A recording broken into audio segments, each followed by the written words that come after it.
ఏం తోలుతున్నారు? ఉందా అంటున్నాడు.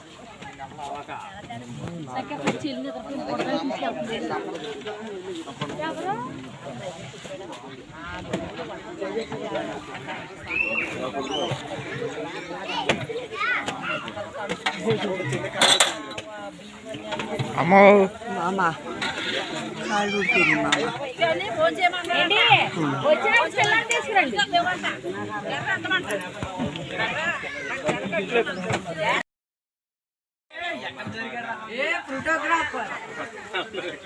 ఏ బాబు రే మధ్యప్రదేశ్ నుంచి దిగమాకరా ఊళ్ళో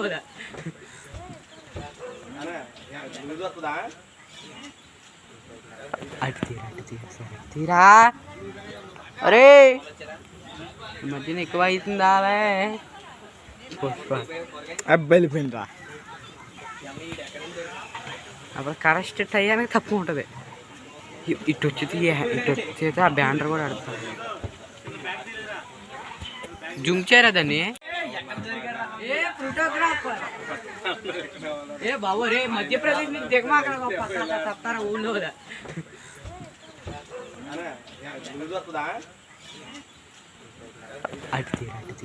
తీరా అరే మధ్యన ఎక్కువ అవుతుందా వెళ్ళిపోయిందా అప్పుడు కరెక్ట్ టైంకి తక్కువ ఉంటుంది. ఇటు వచ్చి ఆ బ్యానర్ కూడా ఆడతారు. జూమ్ చేయరా దాన్ని. మొదటి పాట పాడుకుందాం.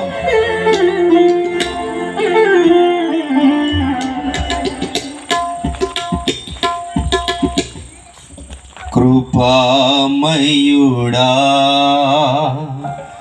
నీలోనా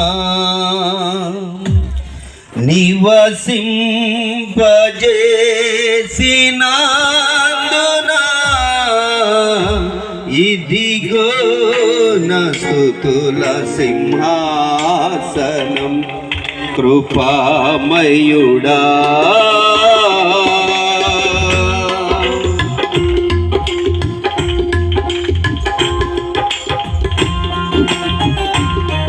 అందరూ కూడా చప్పట్లు కొడుతూ దేవుని నామాన్ని మహిమపరుద్దాం.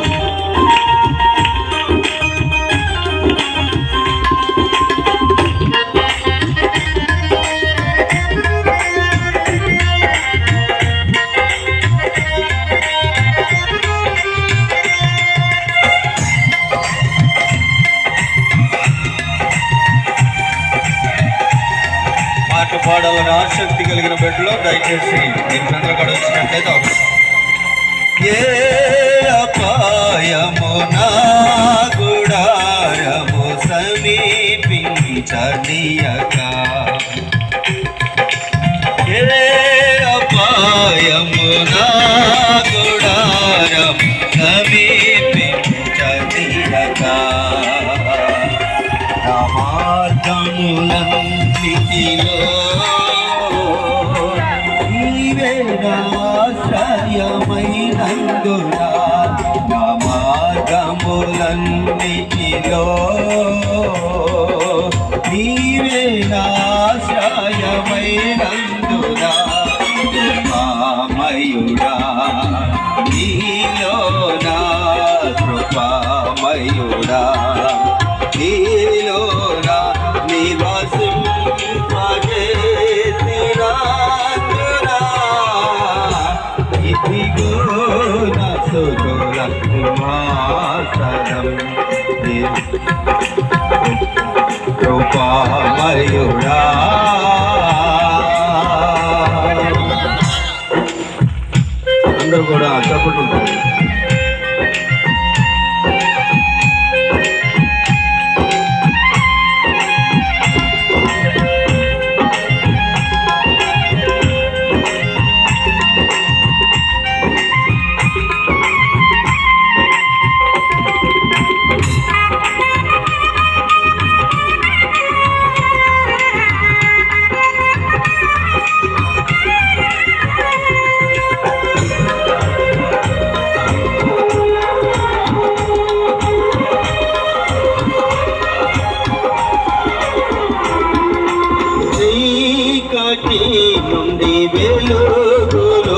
లోనికి నన్ను పిలచిన తేజోమయా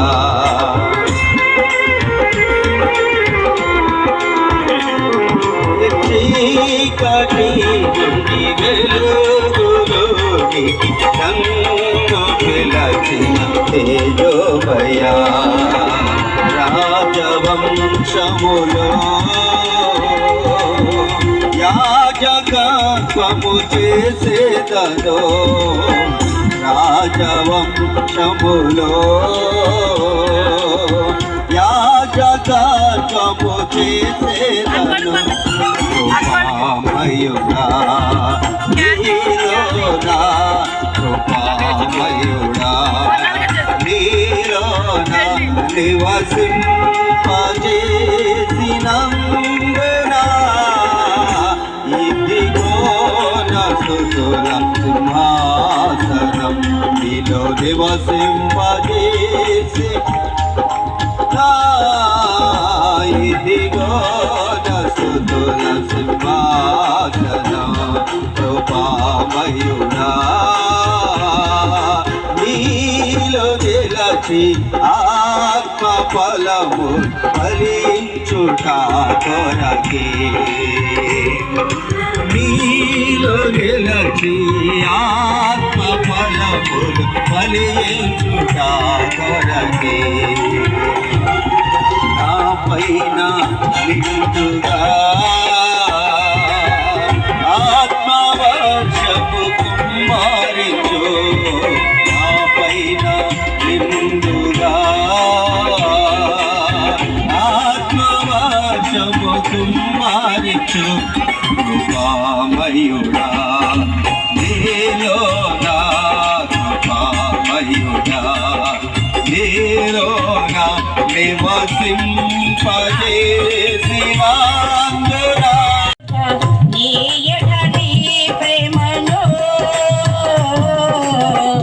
ఏమని పాడేదను ఏమని పొగడేదను ఏమని పాడేదను ఏమని పొగడేదను జీవ ప్రదాతము నన్ను రూపించిన శిల్పిని నీవే ప్రభు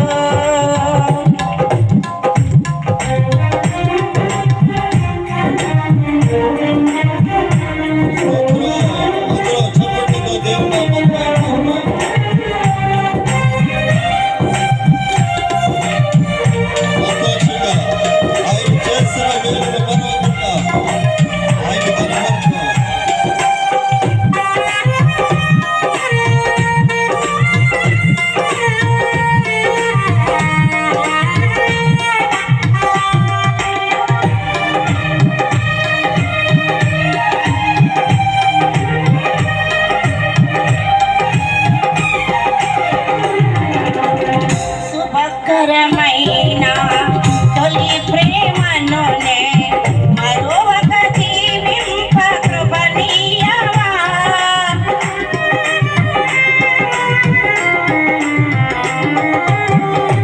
శుభకరమైన తొలి ప్రేమనునే మరొక జీవింప కృపణీయమా కోవిలలోన కానుకనే కోరికలోన వేడుక నీవై జతకలిచి నిలిచి ప్రియవీరుడా ఆశీయుడా నీవని ఈ త్యాగ ఫలితం ఈ ప్రేమ మధురం నా సొంతమే యేసయ్యా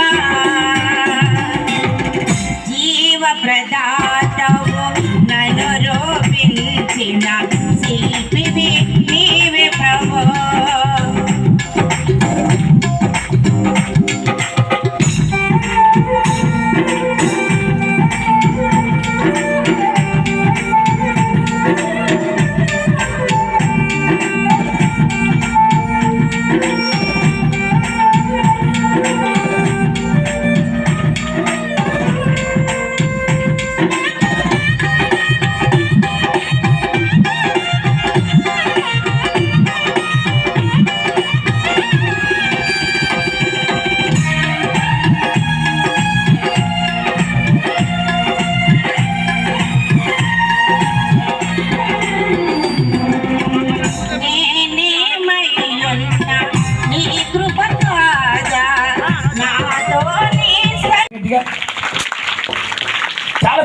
అలాగే ఎంత చక్కగా రాయబడిన మాట చూడండి.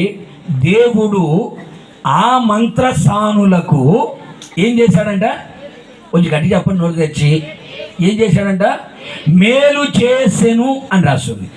అని రాసి ఏం రాస్తుందంటే, ఆ జనము విస్తరించి మిక్కిలి ప్రబలెను అని రాసి, ఆ మంత్రసానులు దేవునికి భయపడినందున ఆయన వారికి వంశములో అభివృద్ధి కలుగ చేసెను అని రాస్తుంది. ప్రేమైన సహోదరి సహోదరులారా, ఈ వాక్యాలు మనం చదివినప్పుడు దేవుడు ఎవరికి మేలు చేశానో అక్కడ రాయబడింది. దేవుడు మంత్రసానులకు ఏం చేశాడట? మేలు చేశాను. ఎందుకయ్యా ఆ మంత్రసానులకి ఎందుకు నువ్వు మేలు చేశావు? మేలు చేయడానికి వారిలోని కనబడిన యోగ్యత ఏమిటి అని అంటే అక్కడ రాయబడిన మాట, ఆ మంత్రసానులు దేవునికి భయపడినందున అంటాడు. దేవునికి భయపడినందున ఆ మంత్రస్థానులకు దేవుడు ఏం చేశాడండి? ఏంటి? మేలు చేసెను అని రాయబడింది. ఇప్పుడు అమరావతిలో ఉన్నటువంటి ఈ సభలకు వచ్చిన వారందరికీ ఉన్నారే, వారందరికీ దేవుడు మేలు చెయ్యాలి అంటే వచ్చిన వారందరూ దేవునికి ఏమవ్వాలి? ఎవరికి అడిగాను? దేవునికి భయపడాలి. అంటే ఏ సేవకుని గుండెల్లో దేవుని భయం ఉంటుందో, ఏ సంఘములో దేవుని భయం ఉంటుందో, ఏ విశ్వాసిలో దేవుని భయం ఉంటుందో, దేవుని భయము ఉన్న చోట దేవుడు ఏం చేస్తాడట? మేలు చేస్తాడు. ఏ మేలు చేస్తాడయ్యా అంటే వారి సంఘాన్నే కానీ, వారి కుటుంబాన్నే కానీ, వారి వ్యాపారాలను కానీ, వారి కలిగిన సమస్తాన్ని కూడా విస్తరింపజేస్తాడట. విస్తరింపడం మాత్రమే కాకుండా వారి సంఘాన్ని, వారి కుటుంబాలను కూడా దేవుడు అభివృద్ధి కలుగ చేస్తాడు అని రాయబడింది. ఈ రోజున మన జీవితాల్లో ఎందుకు అభివృద్ధి కలగట్లేదు? వ్యాపారాలలో అభివృద్ధి ఎందుకు కలగట్లేదు? ఉద్యోగాలలో అభివృద్ధి ఎందుకు కలగట్లేదు? పాడి పంటలో ఎందుకు అభివృద్ధి పొందలేకపోతూ ఉన్నాం? సంఘాలు ఎందుకు అభివృద్ధి పొందట్లేదు? సంఘాలు ఎందుకు విస్తరించడం లేదు? ఎందుకు సంఘాల్లో జనములు సమకూర్చబడటం లేదు? ఒక్కసారి ఆలోచిస్తే దేవుని భయము లేనందువలన అని రాస్తుంది. ఎవరైతే దేవునికి భయపడతారో, అందుకని ఆది అపోస్తుల కాలంలో ఏమని రాసి ఉంటుంది అంటే, సంఘము క్షేమాభివృద్ధి పొందుచు దేవుని భయము కలిగి విస్తరించుచుండెను అని రాస్తుంది. దేవుని భయము కలిగి, పరిశుద్ధాత్మ ఆదరణ కలిగి, సమాధానము కలిగి విస్తరించుచుండెను అని రాయబడింది. ఈ రోజున మన సంఘాలు ఎందుకు విస్తరించడం లేదు? మన కుటుంబాలు ఎందుకు విస్తరించడం లేదు? ఏది చేసినా ఎందుకు కలిసి రావట్లేదు? పూనుకొనిన ప్రయత్నంలో ఎందుకు సఫలము కావట్లేదు? ఏది చేసినా అపజయాలు ఎందుకు వెంటాడుతున్నాయి అంటే ఒకే ఒక కారణం, దేవునికి భయపడట్లేదు. ఈరోజు అనేక మంది, నేను యేసు ప్రభుని నమ్ముకున్నాను, బైబిల్లో ఉన్న పేరే పెట్టుకొని ఉన్నాను, ప్రార్థనా మందిరానికే వెళుతూ ఉన్నాను, చప్పట్లే కొడుతూ ఉన్నాను, పాటలే పాడుతూ ఉన్నాను, ఆరాధన చేస్తూ ఉన్నాను, ప్రసంగాలే చేస్తున్నాను అని చెప్పుకుంటున్న అనేక మంది జీవితాల్లో దేవునికి భయపడట్లేదు. దేవుని భయం లేదు, మనుషుల భయం ఉంది, సాతాను భయం కూడా ఉంది, కానీ యేసయ్య భయము కనబడట్లేదు. ఎంతమంది దేవునికి భయపడుతున్నారండి? దేవుని భయం ఎంతమంది గుండెలో చోటు చేసుకొని ఉంది? అమ్మో, దేవుడు చూస్తున్నాడన్న భయం, దేవుడు వింటున్నాడన్న భయం, దేవుడు నాతో కూడా ఉన్నాడన్న భయం ఎంతమందిలో కనపడుతుందండి? ఈ రోజున అనేక మంది జీవితాల్లో దేవునికి భయపడేవారు కరువైపోయారు. దేవుని భయము లేని చోట దేవుడు మేలు చేయడు. దేవుడు మేలు చేయడు. చాలా సందర్భాలు బాధపడుతూ ఉంటావు. ఇంతకాలం నేను మందిరానికి వెళ్తున్నాను కదా, కులాన్ని వదిలిపెట్టి, మతాన్ని విడిచిపెట్టి, ఏంటి అందరిని వదులుకొని యేసు ప్రభు నమ్ముకున్నాను, ఇంకా నా జీవితంలో మేలు కలగలేదే, నా కుటుంబంలో మేలు కలగలేదే, నా పిల్లల జీవితంలో మేలు కలగలేదే అని సనుగుతూ గొనుగుతూ దేవుని మీద, సంఘం మీద, సేవకుల మీద సనుగుతూ గొనుగుతున్నావే, అసలు నీ గుండెల్లో దేవునికి భయపడుతున్నావా నువ్వు? రాజకీయాలండి, దేవుని భయం అంటే ఏంటండి? గడగడ వణికిపోవడమా, చంపలు వాయించుకోవడమా, గుంజిళ్ళు పెట్టడమా? కాదు కాదు. దేవునికి భయపడడం అంటే ఏమిటయ్యా అంటే, బైబిల్ ఏమని సెలవిస్తుంది అంటే, యెహోవా యందైన భయము పవిత్రమైనది అని రాస్తుంది. ఏమని రాస్తుందండి? దేవునికి భయపడేవాడు ఎలా ఉంటాడట? పవిత్రంగా బ్రతుకుతాడు, పరిశుద్ధంగా బ్రతుకుతాడు, నీతిగా బ్రతుకుతాడు, యథార్థంగా బ్రతుకుతాడు. ఈరోజు ఒకసారి మీరు ఆలోచించండి. నువ్వు దేవునికి నిజముగా దేవునికి భయపడేవాడివే అయితే నువ్వు పరిశుద్ధంగా బ్రతుకుతావు. నిజంగా నువ్వు దేవునికి భయపడేవాడివే అయితే నీ పాపాన్ని విడిచిపెట్టగలుగుతావు. ఒకవేళ త్రాగుబోతుగా ఉన్నా, తిరుగుబోతుగా ఉన్నా, జూదగాడిగా ఉన్నా, అక్రమస్తుడిగా ఉన్నా, వ్యభిచారిగా ఉన్నా, జారత్వంలో ఒకవేళ ఉన్నా, సినిమాలు చుట్టూ తిరుగుతున్నా, సీరియల్ ముందు కూర్చొని గుట్కలు మింగుతూ ఉన్నా, అక్రమాల మధ్యలో ఉన్నా, మోసాల మధ్యలో ఉన్నా, అబద్ధికుడిగా ఉన్నా, వడ్డీ వ్యాపారస్తుడిగా ఉన్నా, ఏ పనికి మాలిన పనిలో ఒకవేళ నువ్వు ఉన్నా, నిజముగా నువ్వు దేవునికి భయపడేవాడివే అయితే పవిత్రంగా బ్రతుకుతావు, పరిశుద్ధంగా ఉండగలుగుతావు. అమ్మో ఇది నేను చూడకూడదు అని దేవునికి భయపడిన వాడు వేటినైతే చూడకూడదో వాటిని చూడకుండా ఉంటాడు. దేవునికి భయపడేవాడు వేటినైతే వినకూడదో వాటిని వినకుండా చెవులు మూసుకొని ఉంటాడు. దేవునికి భయపడేవాడు ఎక్కడికి వెళ్ళకూడదో అక్కడికి వెళ్ళకుండా ఉంటాడు. ఏమి చేయకూడదో వాటిని చేయకుండా ఉంటాడు. ప్రేమైన సహోదరి సహోదరులారా, ఈ రోజున క్రైస్తవులు ఎందుకు విస్తరించట్లేదండి? ఈరోజు క్రైస్తవులు ఉద్యోగాలు చేస్తున్నా, వ్యాపారాలు చేస్తున్నా, చేతి పనులు చేసుకుంటున్నా, పాడి పంటలు చేస్తున్నా, చదువుకుంటున్నా, ఎందుకని ఆశీర్వాదాలు చూడలేకపోయారు? చాలని తిండి, చాలని బట్ట, చాలని జీవితం, దరిద్రత, శాపం, లేమి, కొరత, కొదువ, తక్కువ, ఎందుకు కుటుంబాలు ఏలుబడి చేస్తుంది? ఎంత కష్టపడినా కష్టార్జితాన్ని అనుభవించలేని స్థితిలో ఎందుకు కనబడుతున్నారు? ఎందుకని ఆశీర్వాదకరంగా నీ బంధువుల మధ్యలో, స్నేహితుల మధ్యలో, ఇరుగు పొరుగు వారి మధ్యలో ఎందుకు ఉండలేకపోతున్నావు? తనగా పైవాడిగా ఎందుకు కనబడలేకపోతున్నావు? శాపగ్రస్తమైన స్థితిలో ఎందుకు నీవు నీ పిల్లలు మగ్గిపోతున్నారు? దీనికి కారణం ఏమిటయ్యా అంటే దేవునికి భయపడట్లేదు. యేసయ్య అంటే భయం లేదు. దేవుని భయము లేనందువలన విస్తరించలేకపోతున్నారు. దేవుని భయము లేనందువలన అభివృద్ధి చెందలేకపోతున్నారు. ఆ మంత్రసానులు రాజు ఆజ్ఞకు కూడా భయపడలేదంట, దేవునికి భయపడ్డారు. రాజు చెప్పాడు ఏమని? ఓ మంత్రసానులారా, ఇశ్రాయేలు ప్రజల మధ్యలోకి వెళ్ళండి. హెబ్రీ స్త్రీలు నిండు చూడాలుగా ఉంటే వాళ్ళు ప్రసవ దినాలు సమీపించినప్పుడు మీరు ఆ మంత్రసాని తన దగ్గర చేయడానికి వెళతారు కదా. వెళ్ళినప్పుడు మగ పిల్లవాడు పుడితే పురిట్లోనే చంపి నైలు నదిలో పడేసి మసలకు ఆహారంగా వేయండి. ఆడపిల్ల పుడితే బ్రతకనివ్వండి అని చెప్పి ఫరో రాజు మంత్రసానులకు ఆజ్ఞాపించాడు. కానీ ఆ మంత్రసానులు రాజు ఆజ్ఞను ధిక్కరించి ఎవరికి భయపడ్డారండి? దేవునికి భయపడ్డారు. ఇప్పుడు మంత్రస్థానం మనం అడిగామనుకో, ఏమ్మా రాజు ఆజ్ఞ కనుక ధిక్కరిస్తే మెడక మీద తలకాయ ఉండదు కదా, రాజు ఆజ్ఞను ధిక్కరిస్తే కొడా దెబ్బలు కొడతారు కదా, రాజు ఆజ్ఞను ధిక్కరిస్తే చెరసాలలో పడేస్తారు కదా. అంటే చెరసాలలో పడేసినా పర్వాలేదు, మెడక మీద తలకాయ తీసేసినా పర్వాలేదు, మమ్మల్ని ఉరి తీసినా పర్వాలేదు, రాజు ఆజ్ఞ కంటే మేము దేవునికే భయపడతాం. కూడా చెప్పులు గట్టిగాను చూడండి. అన్య జనులని వాళ్ళు అన్య జనులై ఉండి దేవునికి భయపడి దేవుని ద్వారా మేలు పొందారు. నువ్వు క్రైస్తవుడివై ఉండి, క్రీస్తుని ఎరిగిన వాడివై ఉండి, క్రీస్తు రక్తముతో కడగబడి బాప్తిసం పొంది మందిరానికి వస్తూ కూడా మేలు పొందలేకపోతున్నావు. ఎంత బాధాకరమైన విషయం అండి. దేవునికి భయపడకపోవడం వల్ల కదా మీ కుటుంబంలో ఈ శాపాలు. దేవునికి భయపడకపోవడం అందువల్ల కదా విస్తరించలేకపోతుంది పరిచర్య. క్రైస్తవం ఎందుకని అణిచివేయబడుతుంది? దేవుని భయం లేదు. ఆది అపోస్తుల కాలంలో శ్రమలే ఉన్నా, శోధనలే ఉన్నా, కష్టాలే ఉన్నా, చెరసాలలో పడేస్తున్నా, రాళ్లతో కొట్టి చంపేస్తున్నా, ఆ రోజుల్లో సంఘము విస్తరిస్తుంది. ఎందుకు విస్తరిస్తుంది అంటే సంఘములో దేవుని భయము ఉంది. దేవుని భయం కలిగి పరిశుద్ధంగా బ్రతుకుతున్నారు. పవిత్రంగా బ్రతుకుతున్నారు, నీతిగా బ్రతుకుతున్నారు, యథార్థంగా బ్రతుకుతున్నారు. అంతేగాని ఈ రోజులో నీతిమంతుడు ఎవడున్నాడండి, ఈ రోజులో యథార్థవంతుడు ఎవడున్నాడండి అని చెప్పి పాపముతో రాజీ పడట్లేదు. పరిశుద్ధ గ్రంథాలు మీరు గమనించి చూడండి. అబ్రహామును గురించి రాయబడి ఉంటుంది, దేవునికి భయపడని స్థలములో ఉన్నాడంట.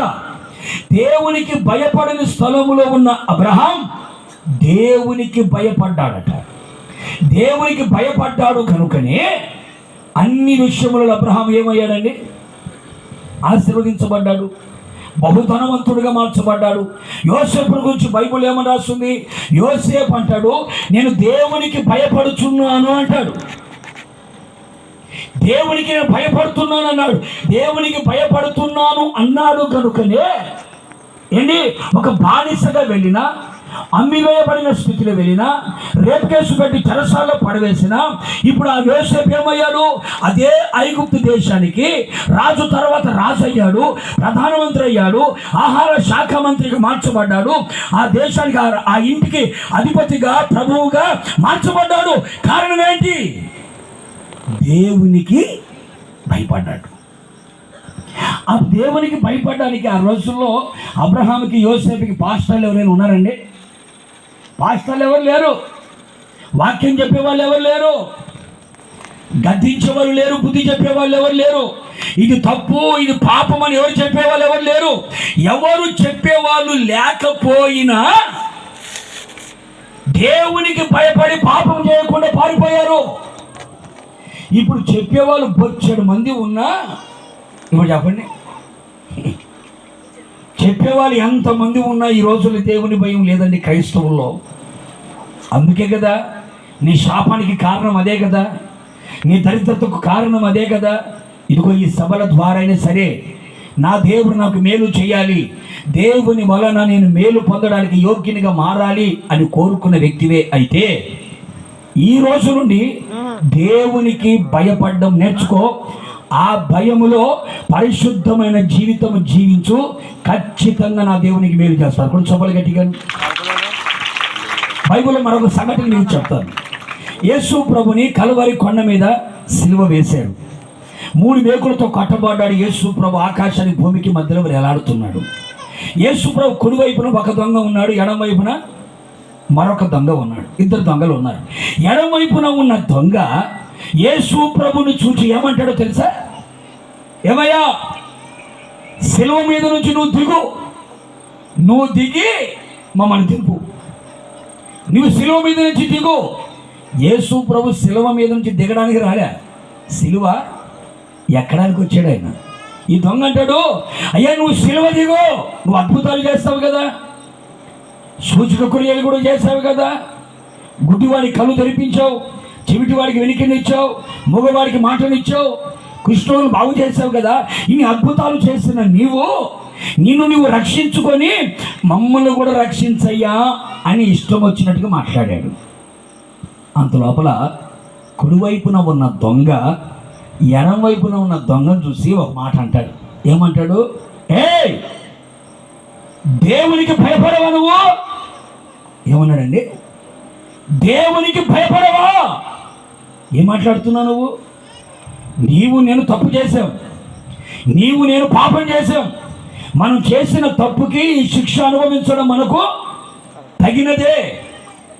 ఆయన ఏ పాపం చేయలేదురా, నేరము చేయకపోయినా నేరస్తుల మధ్యలోకి వచ్చాడు ఆయన, పాపము చేయలేకపోయినా పాపాత్ముల మధ్యలో ఉన్నాడు ఆయన అని చెప్పి, ఏ దేవునికి భయపడవా నువ్వు అని వాడిని గద్దించి, నువ్వు దేవునికి భయపడవా అన్నాడంటే అర్థం ఏంటంటే ఇతడు దేవునికి ఏమయ్యాడండి? భయపడ్డాడు అని. యేసు ప్రభు వైపు చూసి ఏమంటాడు తెలుసా? యేసు, నీవు నీ రాజ్యముతో వచ్చినప్పుడు నన్ను జ్ఞాపకం చేసుకోయ్యా అన్నాడు. వెంటనే యేసు ప్రభు ఏమంటాడు తెలుసా? నీవు నాతో కూడా పరదైసులో ఉండు అని. కొడు చెప్పలు గట్టిగా కొట్టాలి. నీవు నాతో కూడా పరదైసులో ఉందువు అని ప్రభు అన్నాడు. ప్రేమిన సహోదరులారా, ఎడం వైపున ఉన్న దొంగేమో ఇష్టం వచ్చినట్టు మాట్లాడాడు. మనం ఏమనుకుంటాం? కుడివైపు దొంగ చాలా మంచోడని మనం అనుకుంటాం, అవునా కదండి?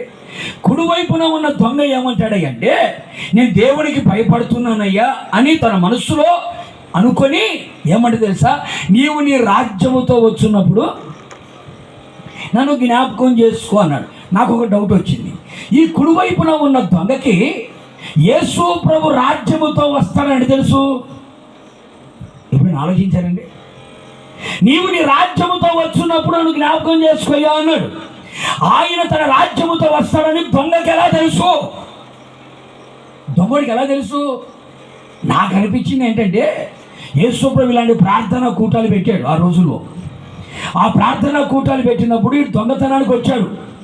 ఆ దొంగతనానికి వచ్చినప్పుడు యేసు ప్రభు దేవుని రాజ్యాన్ని గురించి అనేక సంగతులు చెప్తా ఉన్నాడు. పరలోక రాజ్యం ఎలా ఉంటుంది, పరలోక రాజ్యం దేనితో పోల్చబడింది, పరలోక రాజ్యానికి వెళ్ళాలంటే ఎలా ఉండాలి, పరలోక రాజ్యానికి వెళ్ళకపోతే నరకానికి వెళ్ళిపోతారని, అక్కడ అగ్ని ఆరదు, పురుగు సావదు, అక్కడ పాతాళం అది వేదనకరమైన స్థలమని, ధనవంతుడు కూడా ఆ పాతాళంలో వేధించబడ్డాడని యేసు ప్రభు చాలా దేవుని రాజ్యాన్ని గురించిన సంగతులు చెప్పాడు కదా. ఈ దొంగ కూడా వచ్చి ఆ ప్రార్థనా కూటాల్లో పాల్గొని దేవుని రాజ్యాన్ని గురించి విన్నాడు. ఆ ప్రార్థనా కూటాలకు వచ్చాడు, సభలకు కూడా వచ్చాడు, ఉపవాస ప్రార్థనలు కూడా వచ్చాడు, దేవుని రాజ్యాన్ని కూడా తెలుసుకున్నాడు. ఇప్పుడు కాసేపట్లో నేను చచ్చిపోతాను, నేను చచ్చిపోతే నేను చేసిన పాపాలను బట్టి ఖచ్చితంగా నేను నరకానికి వెళ్తాను, పాతాళానికి వెళ్ళిపోతాను, అది వేదనకరమైన స్థలం, అమ్మో అక్కడికి నేను వెళ్ళకూడదు, పరదేశుకు వెళ్ళాలి, అబ్రహాము రొమ్మును ఆనుకున్నట్టుగా, లాజరు ఆనుకున్నట్టుగా నేను కూడా అక్కడ ఉండాలి అని అప్పుడు భయపడి ఏమంటాడు, నీ రాజ్యముతో వచ్చినప్పుడు నన్ను జ్ఞాపకం చేసుకో. దేవుని రాజ్యాన్ని గురించి విని, దేవుని పరలోకాన్ని గురించి విని, నరకాన్ని గురించి విని అన్ని విన్నాడే కానీ దొంగ మారు మనస్సు పొందని దొంగ. ఏ దొంగ అండి? ఇప్పుడు చెప్పండి గట్టిగా. ఇప్పుడు చాలామంది కూటాలకు వస్తారు, చాలామంది దొంగలు కూడా ఉన్నారు. ఏ దొంగలు? బీరువాలు పగలగొట్టే దొంగలు కాదు, తాళాలు పగలగొట్టి డబ్బులు దోచుకొని పోయే దొంగలు కాదు. సంవత్సరాల తరబడి కూటాలకు వస్తా, సంవత్సరాల తరబడి ప్రార్థన కూటాలకు వస్తా మారు మనస్సు పొందని దొంగలు చాలామంది ఉన్నారు. వాళ్ళు ఏమంటారు తెలుసా? చాలామంది ప్రసంగికులు మేము చూసామయ్యా, చాలామంది పెద్ద పెద్ద స్పీకర్లు వాక్యాలు మేము విన్నామయ్యా, మా తెలియని వాక్యాలు ఏమైనా ఉన్నాయా, మా తెలియని పాటలు ఏమైనా ఉన్నాయా, మా తెలియని రెఫరెన్సులు ఏమైనా ఉన్నాయా అని మాట్లాడతారే కానీ మారు మనసు పొందరు. మాట్లాడతారే కానీ బాప్తిస్మం పొందని దొంగలు చాలామంది ఉన్నారు. ఇక్కడ ఏం అడుగుతున్నారంటే, మారు మనసు పొందని దొంగలు, బాప్తిస్మాన్ని పొందని దొంగలు, ప్రార్థనా మందిరానికి రాని దొంగలు, బతుకుని మార్చుకొని దొంగలు, జీవితాన్ని మార్చుకోని దొంగలు చాలామంది ఉన్నారు. ఆ దొంగ కూడా ప్రార్థనకు వచ్చాడు, దేవుని యొక్క వాక్యం విన్నాడు. ఇప్పుడు చావు బతుకుల మధ్యలోకి వచ్చి లోపల అయ్యా నీకు భయపడుతున్నాను, అయ్యా నీకు భయపడుతున్నాను, అయ్యా నేను నరకానికి వెళ్ళకూడదని ఏడుస్తున్నాడు. ఒక్కసారి మీరు ఆలోచించండి. దేవుని యొక్క సువార్త నీకు వినబడుతుంది కదా, పాపాన్ని విడిచిపెట్టమని చెబుతుంది కదా, మారు మనసు పొందమని చెబుతుంది కదా, బాప్తిస్మం పొందమని చెబుతుంది కదా, ఎందుకు నువ్వు దేవునికి భయపడట్లేదు? నువ్వు నిజంగా దేవునికి భయపడేవాడివి అయితే మారు మనస్సు పొందుతావు. నువ్వు నిజంగా దేవునికి భయపడేవాడివి అయితే బాప్తిస్మాన్ని పొందుతావు. నువ్వు నిజంగా దేవునికి భయపడేవాడివి అయితే మందిరానికి వస్తావు. కొంతమంది ఏమో ఇలాంటి కూటాలు పెడితే కానుకలు ఇస్తారు, కూటాలు పెడితే పరిచయం చేస్తారు, సాపలు వేస్తారు, టెంట్లు వేస్తారు, ప్రార్థనా మందిరానికి రారు, పెద్ద దొంగలీళ్ళు. భోజనాలకు బియ్యం కట్టలు కూడా ఇస్తారు, ప్రార్థనా మందిరానికి రాని దొంగలు. మారు మనసు పొందని దొంగలు. ఏ దొంగ? నీకు దేవుని రాజ్యాన్ని గురించి తెలుసా? బ్రహ్మాండంగా తెలుసు. మరి దేవుని రాజ్యాన్ని గురించి తెలుసుకున్నప్పుడు ఎందుకు ఎక్కారో శిలువ మీదకే? తప్పుడు పనులు మానుకోలేకపోయా. బైబిల్ అంతా తెలుసు, నమిలి మింగేశారు, కానీ పాపాన్ని విడిచిపెట్టట్లే, సీరియల్ మానట్లే, కొంపలు కూల్చడం మానట్లే, కాపురాలు కూల్చడం మానట్లే. ఏమవుతుంది? ఎవరో దొంగ చాలామంది ఉన్నారు ఇక్కడ. ఇలా దొంగలందరూ కూడా ఆ రోజున ఆ దొంగ పరదైసుకి వెళ్ళాడు. మనం వెళ్ళాల్సింది పరదైసు కాదు, పరలోకం. కొడు చబడి గట్టిగా అడిగడు. అందుకని ప్రేమైన దేవుని దొంగలారా అంటున్నా, చూశారండి అటు వచ్చేసింది. ప్రేమైన దేవుని ప్రజలారా, ఒకవేళ ఎంతకాలం దేవుని సన్నిధికి వస్తూ ఇంకా మారు మనసు పొందకుండా, బాప్తీసం పొందకుండా, బతుకును మార్చుకోకుండా, జీవితాన్ని మార్చుకోకుండా, సంవత్సరాల తరబడి నేను క్రైస్తవుని చెబుతూ ఒకవేళ ఆ ముసుగులో బతుకుతున్నావేమో, అందుకే నీ జీవితంలో మేలు కలగట్లేదు, అందుకే విస్తరించలేకపోతున్నావు, అభివృద్ధి పొందలేకపోతున్నావు. నీవు, నీ కుటుంబం, నీ పిల్లలు, నీ సంఘం అలా ఆశీర్వదించబడకుండా శాపగ్రస్తమైన స్థితిలో నిలిచిపోయింది. ఇది ఈ సభల ద్వారా నువ్వు దేవునికి భయపడు. దేవునికి భయపడే వారికి నా దేవుడు ఏం చేస్తాడు? మేలు చేస్తాడు. ఆ మేలు మిమ్మల్ని విస్తరింపచేస్తుంది. ఆ మేలు మిమ్మల్ని అభివృద్ధిలోకి తీసుకురాగలుగుతుంది. ఆ మేలు మిమ్మల్ని పరలోకానికి తీసుకెళ్తుంది. ఇప్పుడు చెప్పలు గట్టిగా గడ్డి కొట్టాలి. యేసయ్య వలన మేలు పొందడానికి మొట్టమొదటి యోగ్యత దేవునికి భయపడుట. రెండో మాట చూద్దామా? యోబు గ్రంథం 22వ అధ్యాయం. యోబు గ్రంథం 22వ అధ్యాయం 21వ వాక్యం చూద్దామా?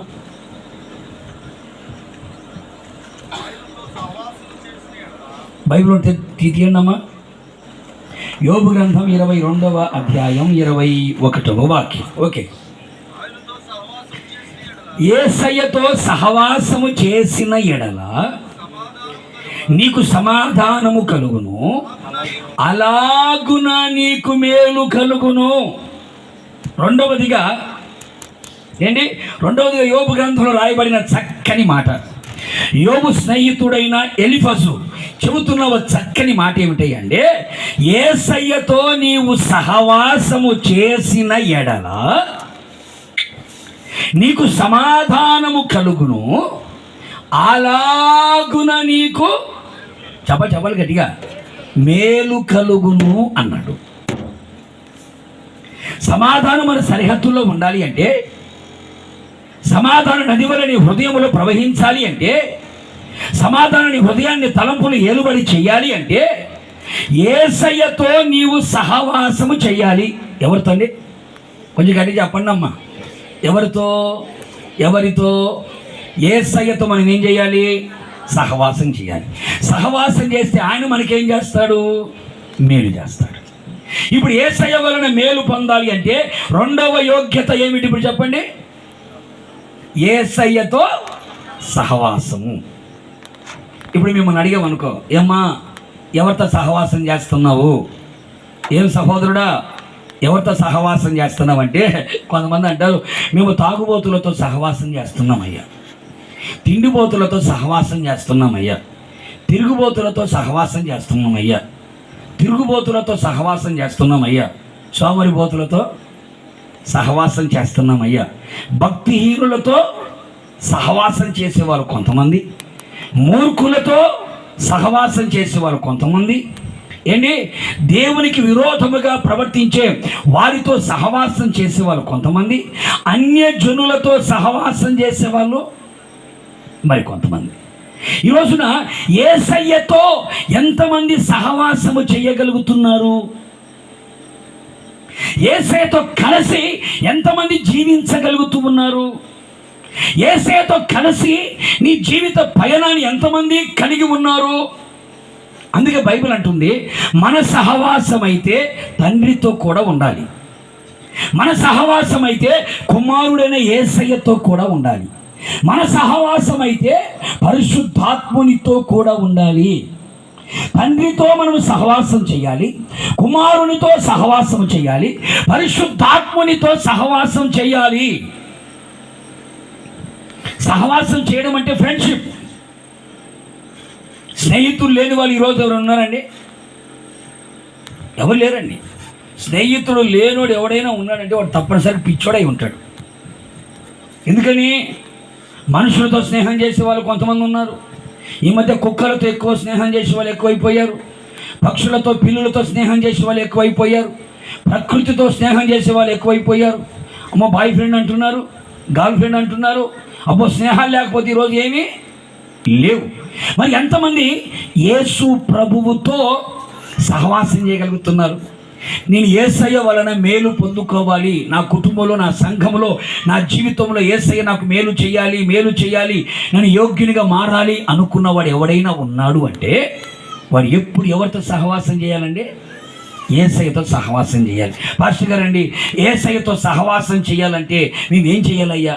ఏం చేస్తే యేసయ్యతో మేము సహవాసం కలిగి ఉన్నట్టు, ఎలా బ్రతికితే మేము యేసయ్యతో సహవాసం కలిగి ఉన్నట్టు అని కనుక మీరు అడిగితే 3 మాటలు చెప్తారు. ఒకటి, ప్రార్థన చేయుట ద్వారా యేసయ్యతో మనం సహవాసం కలిగి ఉంటాము. రెండవది, వాక్యము చదువుట, వాక్యం వినుట, వాక్యము ధ్యానించుట, వాక్యాన్ని అనుసరించి నడుచుట ద్వారా యేసయ్యతో మనం సహవాసం కలిగి ఉంటాము. మూడవదిగా, పరిశుద్ధాత్మ చేత నింపబడి పరిశుద్ధాత్మ చేత నడిపించబడుతూ ఉన్నప్పుడు యేసయ్యతో మనం సహవాసము కలిగి ఉంటాము.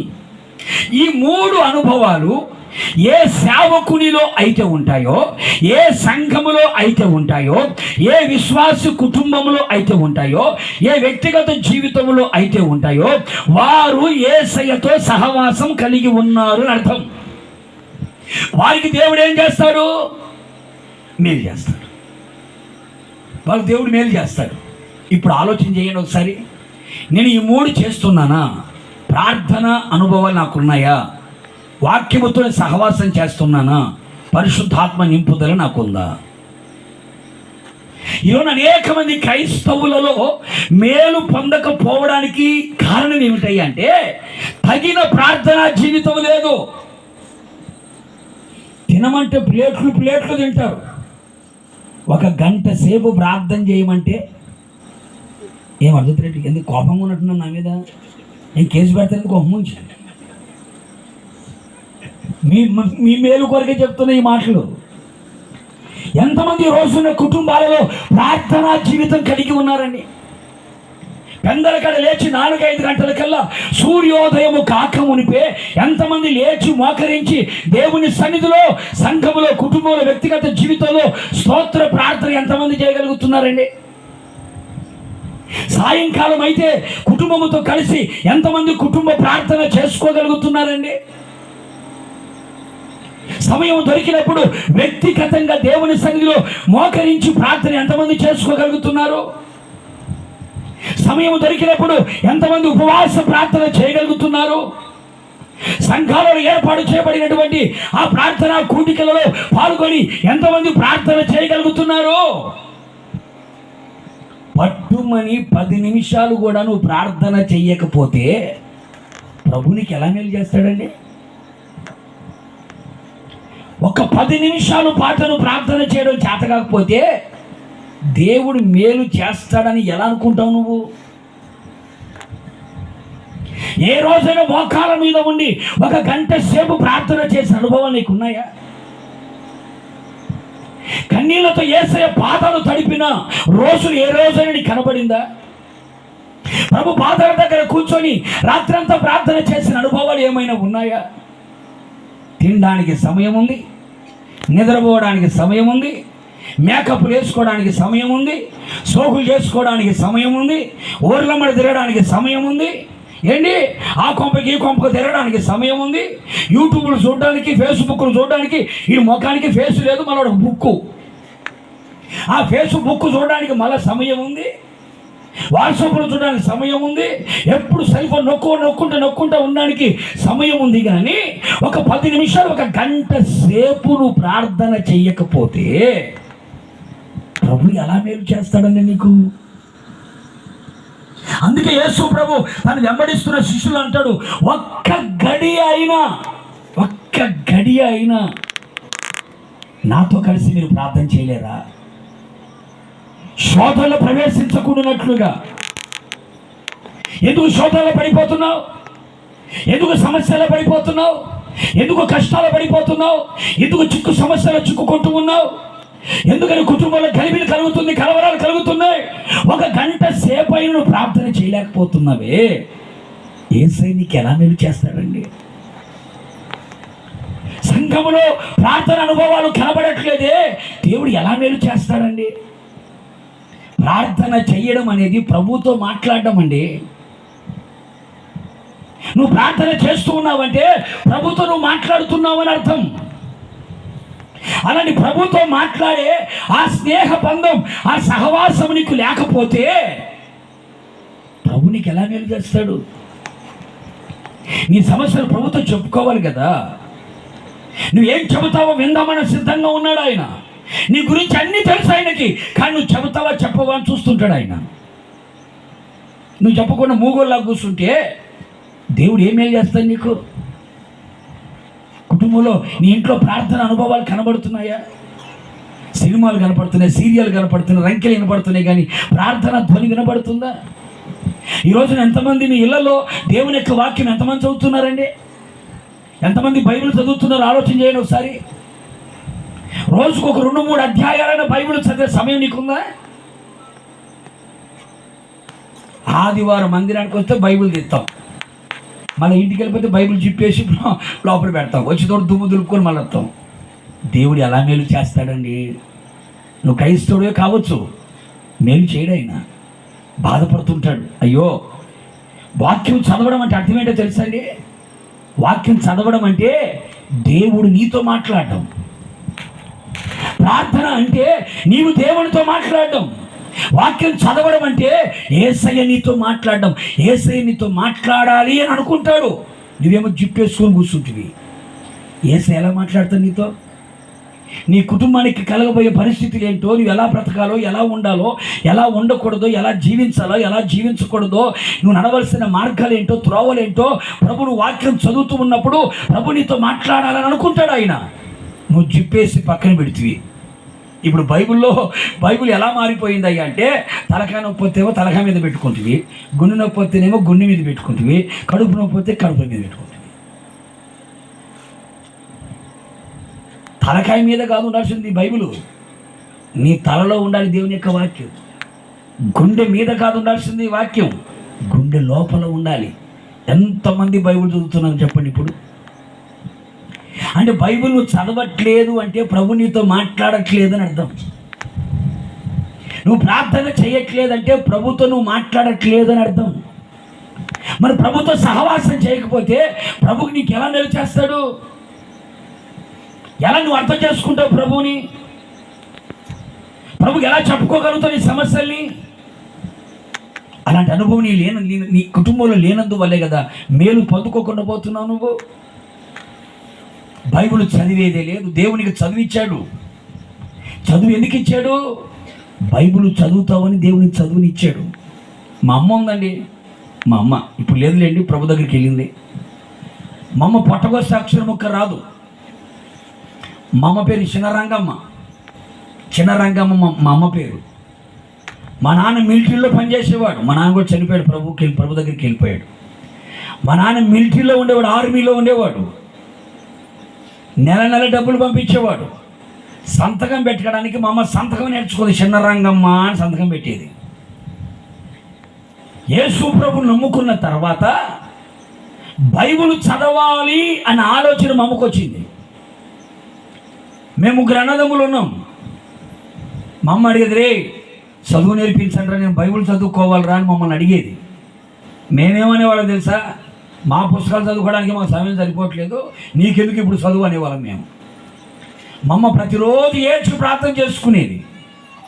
ఒకరోజు నేను ఇంటికి వస్తే బైబిల్ ముందు పెట్టుకుని మా అమ్మ పెద్ద బైబిల్ ఒక్కొక్క అక్షరం చదువుతా ఉంది. మా అమ్మ పొట్టగోస్తే అక్షరం ఒక్క రాని మా అమ్మ బైబిల్ చదువుతుంది. షాక్ తిన్నా నేను. తినకెళ్ళి, అమ్మ రాత్రిపూట బడికి వెళ్తున్నావా? అప్పుడు రాత్రిపూట బళ్ళు ఉండే. రాత్రిపూట బడికి వెళ్తున్నావా? ఏంటో బైబిల్ చదువుతున్నామంటే మా అమ్మ నింది, అయ్యా కల్లోకి దేవదూత వచ్చి నాకు చదువు నేర్పిస్తుంది అయ్యా అని. మా అమ్మ చచ్చిపోయే లోపు బైబిల్ చదివి చనిపోయింది. దేవునికి మహిమ కలుగును గాక. దేవునికి మహిమ కలుగును గాక. చదవాలని ఆశ ఉండాలి. ఈ మధ్య గోరంట్లకి వెళ్ళాను నేను. ఎక్కడో ఇదే మా అమ్మ గురించి ఎక్కడో సాక్ష్యం చెప్పాను నేను. గోరంట్లకి వెళ్తే ఒక తల్లి పరుగు నన్ను చూసి పరిగెత్తుకుంటూ వచ్చి వందనాలు చెప్పింది. ఏంటమ్మా అంటే, అయ్యా మీ అమ్మ గురించి సాక్ష్యం చెప్పావు కదా. చెప్పాను. ఏం చెప్పానమ్మా? అదే బైబిల్ గురించి చెప్పావు కదా. చెప్పానమ్మా అన్నాను.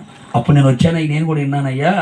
ఆ సాక్ష్యమైన తర్వాత ఇప్పుడు నేను కూడా బైబిల్ చదువుతున్నానయ్యా అని కంగుతున్నా. నేను ఎప్పుడో సాక్ష్యం చెప్పా, నేను ఎప్పుడో చెబితే మన ఈ మధ్య 2 నెలల క్రితం ఆ సహోదరు ఇచ్చి నాకు కూడా చదువు రాదయ్యా, మీ అమ్మ గురించి చెప్పావు కదా, నేను కూడా ప్రార్థన చేసుకున్నానయ్యా, ఇప్పుడు నేను బైబిల్ చదువుతున్నానయ్యా. చదువు రాక బైబిల్ చదవాలని ఆశపడే వాళ్ళు ఎంతమంది ఉన్నారండి? దేవుడు నీకు చదువు ఇస్తే ఎంతమంది బైబిల్ చదువుతున్నారో చెప్పండి. దేవుని యొక్క వాక్యానికి విలువ ఇవ్వకపోతే దేవునికి విలువ ఇస్తాడా? దేవుని యొక్క వాక్యాన్ని చదవడానికే నువ్వు దేవుని కనపరచకపోతే దేవుని ఎలా కనపరుస్తాడండి? ఒకసారి మీరు ఆలోచించండి. చదువు రాకపోతే నాకు చదువు నేర్పించమని ప్రభుని అడగండి. చదువుకునే పిల్లలు ఉంటే కూర్చోబెట్టుకొని చక్కగా చదవడానికి, చదువుతుంటే వినడానికి నేర్చుకోండి. చక్కగా దేవుని యొక్క వాక్యం వినండి. వాక్యము చదువుతున్నప్పుడల్లా ప్రభునితో మాట్లాడుతూ ఉంటాడు. కూడా చెప్పాలి గట్టిగా గట్టిగా గట్టిగా. ఇప్పుడు క్రైస్తవులు ఎంత సోమరోలు అయ్యారో తెలుసా అండి? ఎంత సోమరోలు అయ్యారంటే కొత్త సంవత్సరం రాగానే క్యాలెండర్ ఒకటి కొనుక్కుంటాడు. గోడకు మేకు కొడతారు, మేక్కి క్యాలెండర్ తగిలిస్తారు. వయసున్నోడా ఈరోజు వాక్యం ఏంటి చదువు అంటారు. యెహోవా నాకు కావ నాకు లేవి కలదు, యెహోవా నాకు కావ నాకు లేవి కలదు. ఇంకా పో, ఇంకా లేదు, ఇంక అయిపోయింది. నా రోజంతా క్యాలెండర్ వాక్యమే. ఇంకా బైబిల్ చదివేది లేదు. దేవుని యొక్క వాక్యముతో మనము సహవాసము చేసేవారమై ఉండాలి. ఆ వాక్యం ఏం చేస్తా తెలుసండి? నీకు ధైర్యాన్ని ఇస్తుంది, నీ పాదాలకు దీపంగా ఉంటుంది, పాపం చేయకుండా అడ్డుపడుతుంది, నేను పరిశుద్ధపరుస్తుంది, నీ ప్రాణానికి నెమ్మదిని కలుగు చేస్తుంది. నువ్వు శ్రమల్లో ఉంటే, బాధల్లో ఉంటే, కష్టాల్లో ఉంటే నీకు ఆదరణ కలుగు చేస్తుంది. ఆ వాక్యం నీ చేతులు ఒక ఖడ్గంగా మారి సాతాను యొక్క కుయుక్తులను కూడా కూకటి వేళ్లతో పెకిలించేటట్టు చేయగలుగుతుంది. అట్టి వాక్యాన్ని నీ చేతిలో పట్టుకొని, అట్టి వాక్యాన్ని నీ గుండెలో పెట్టుకొని సాతాను మీద జయాన్ని మనం పొందుకోవాలి కదా. మరి యేసయ్యతో ఎంతమంది సహవాసం చేస్తున్నా చెప్పండి? ప్రార్థన అనుభవాలతో, దేవుని యొక్క వాక్యపు అనుభవాలతో, మూడవదిగా పరిశుద్ధాత్ముని యొక్క అభిషేకాన్ని మనం పొందుకోవాలి. మారు మనసు పొందాను చాలే, బాప్తిసం పొందాను చాలులే అని గీత గీసుకుంటే సరిపోదు. కనిపెట్టి ప్రార్థన చేసి ఉపవాసం ఉండి పరిశుద్ధాత్మతో నింపబడాలి. ఈరోజు చాలా సంఘాలలో పరిశుద్ధాత్మ అభిషేకం లేదు. పరిశుద్ధాత్మ గురించి బోధించే వాళ్ళే లేరు. పరిశుద్ధాత్ముడు ఉన్నాడన్న సంగతి చెప్పేవాళ్ళు కూడా లేరు ఈ రోజుల్లో. పరిశుద్ధాత్మ అది పెద్దకోస్తోళ్ళకి మాత్రమే, పరిశుద్ధాత్మ అది ఫలానాలకే మనకు కాదు అని చెప్పి సంఘములో పరిశుద్ధాత్మను గురించి బోధించేవారు లేరు. పౌలు గారు సేవ చేస్తున్న దినాల్లో ఒక ప్రాంతానికి వెళితే పరిశుద్ధాత్ముడు ఉన్నాడన్న సంగతి వాళ్ళకు తెలియదట. వాళ్ళకు పరిశుద్ధాత్మను గురించి తెలియపరిచి వారి మీద చేతులుంచి ప్రార్థన చేసినప్పుడు వాళ్ళందరూ పరిశుద్ధాత్మను పొందిరి అని రాస్తుంది బైబిల్లో. పరిశుద్ధాత్మతో మనం సహవాసము చేసేవారిగా కనబడాలి. అందుకే యేసుప్రభు ఏమంటాడు? నేను వెళ్ళిపోతున్నాను, ఆదరణకర్తను పంపిస్తాను, ఆదరణకర్త మీతో ఉంటాడు, మీలో ఉంటాడు. మీతో కడ వరకు కూడా ఉండేది ఎవరు? పరిశుద్ధాత్ముడు. ఆ పరిశుద్ధాత్మునితో మీరు సహవాసం చేస్తూ ఉండాలి. ప్రియ దేవుని ప్రజలారా, ఒక్కసారి ఆలోచించండి. దేవుని వలన మేలు పొందుకోవాలి అంటే ప్రభువుతో మనం ఎప్పుడు ఏం కలిగి ఉండాలా? ఒక సహవాసం కలిగి ఉండాలి. మన సహవాసం విడిపోకుండా ఉండాలి. సహవాసం దూరం కాకుండా చేసుకోవాలి. కొంతమంది పాస్టర్ గారు అండి, ఒకప్పుడు ఎప్పుడు ప్రార్థన చేసిన కలలు కనేవాడండి, ప్రార్థన చేసిన దర్శనాలు చూసేదానండి, ప్రార్థన చేస్తాడు ప్రభు నాతో మాట్లాడుతూ ఉండేవాడండి, ఎంతో చక్కగా సహవాసం ఉండేదండి. ఈ మధ్య ప్రభు నాతో మాట్లాడట్లేదయ్యా, ప్రభు స్వరం వినలేకపోతున్నాను, ప్రభు ముఖాన్ని చూడలేకపోతున్నాను, ప్రభుతో ఉన్న సంబంధం తెగిపోయింది. దేవుని విడిచిపెట్టే స్థితిలోకి వెళ్ళిపోతున్నావా? దేవునికి దూరం అయిపోయే పరిస్థితుల్లోకి వెళ్ళిపోతున్నావా? బైబిల్ చెబుతుంది, సంసోనును దేవుడు ఎడబాసిన సంగతి అతనికి తెలియదంట. దేవుని ఆత్మ సౌలుని విడిచిపెట్టిపోయిన సంగతి సౌలుకి అర్థం కావట్లేదా? దేవునితో సహవాసాన్ని మనం పోగొట్టుకోకూడదు. ఎప్పుడు యేసయ్యతో చక్కని సంబంధం మనం కలిగి ఉండాలి. అందుకే పౌలు గారు ఏమంటాడు తెలుసా? కరువు వచ్చినా, ఖడ్గం వచ్చినా, ఉపద్రవం వచ్చినా, వస్త్రహీనత వచ్చినా, బలహీనత వచ్చినా, ఏంటి అది శోధనలే వచ్చినా, క్రీస్తు ప్రేమలో నుండి నన్ను ఎవ్వరు వేరు చేయలేరు. ఎందుకంటే మాకున్న సహవాసం, మాకున్న బాండింగ్ అలాంటిది. ప్రియమైన దేవుని ప్రజలారా, ఈ 2వ రాత్రి వాతావరణం నీ కొరకు సమస్తాన్ని అనుకూలపరిచి దేవునిని కూర్చోబెట్టి ఈ మాటలు వినిపిస్తున్నాడంటే ఎందుకు తెలుసా? నువ్వు మేలు పొందుకోవాలని ఎంతో ప్రేమతో నీతో మాట్లాడుతున్నాడు. నీకు మేలు చేయడానికే వచ్చాను, నీలో యోగ్యత కనబట్టలేదు, నువ్వు నాకు భయపడు, నీకు మేలు చేస్తా, నన్ను మాత్రం వదిలేస్తున్నావు. చివరిగా మాట చెప్పి నేను ముగిస్తాను. కూడా సభలు గట్టిగా గట్టిగా గట్టిగా చూడండి. న్యాయాధిపతుల గ్రంథం 17వ అధ్యాయం 13వ వాక్యం ఒకసారి చూద్దామా?